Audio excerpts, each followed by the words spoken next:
के साथ ही अगर प्रार्थना होए, सही ज्ञान विश्वास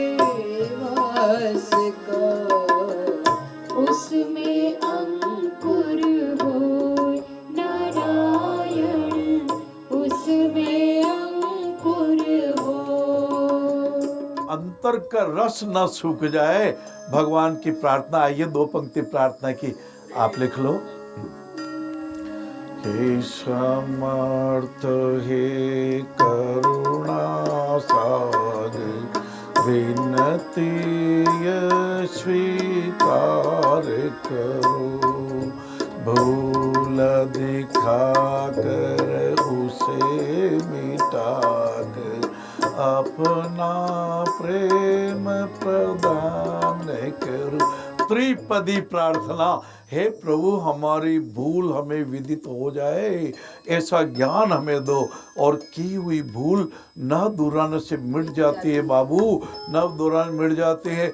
अपने कान के छेद को सीधा हृदय में ले जाना, अच्छी बातें तुरंत स्वीकार कर लेना, मोदी को प्राप्त हो जाना, बुद्ध के जैसी करुणा हो। भगवान सतगुरु भावे में श्रद्धा रहे तो काम सहज सब होए, ताप न आए पास में सहज निवारण हो। विशुद्धि तत्व, विशुद्धि चक्र, आहार कैसा जा रहा है। अरे मशीन में भाई साहब एक कंकरा चला गया, एक कण चला गया कंकर का। अरे भाई ध्यान रखना, मेरे 5,000 रुपये मोटर वाइंडिंग के लग गए, आगे बहुत सजग रहना।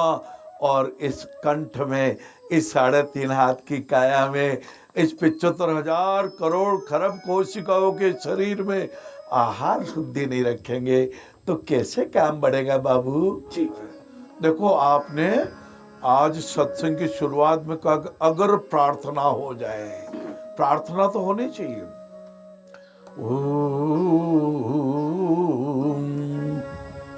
सब जगह मंजुल भटक कर ली शरण अब आपकी, पार करना या न करना दोनों मर्जी आपकी। बोलो, दोनों मर्जी आपकी। हाँ, भगवान पे कंडीशन मत लगाना, ठाकुर ये काम होना ही चाहिए। ठाकुर तुम्हारी इच्छा जो हो, ठाकुर मेरा भला हो जो करो। जैसे नारद जी ने भगवान पे कहा, प्रभु मुझे विश्व मोहिनी से विवाह करना है, आपकी सुंदरता मुझे दे देना।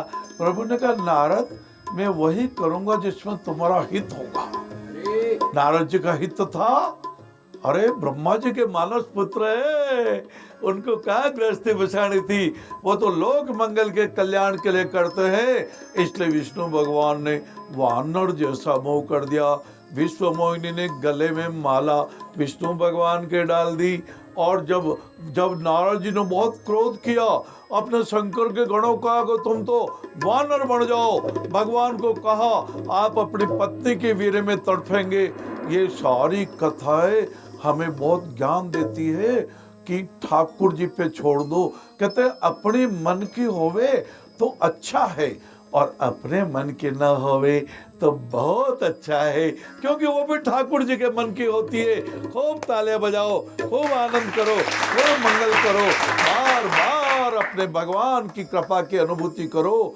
महात्मा गांधी जी ने तो प्रार्थना की थी कि हे प्रभु, जब मेरा देश आजाद होवे और मेरे देश के कर्णधार जब कोई भी योजना बनावे तो सबसे दुखी, सबसे दीन, सबसे गरीब, ऐसे विकलांग, ऐसे एनीमिक, ऐसे जन्मजात विकलांग, ऐसे पूर्व पोलियो रोगी, इन बच्चों का चित्र अपनी आंखों के सामने लावें और पूछे अपने आप से, क्या मेरी इस योजना से इसके उदार चेहरे पर मुस्कुराहट आएगी?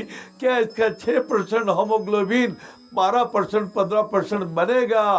क्या ये सुखी होगा? यदि उत्तर हाँ में मिले, अवश्य इस योजना को आगे बढ़ा देना। ऐसे महात्मा गांधी जी की प्रार्थना थी।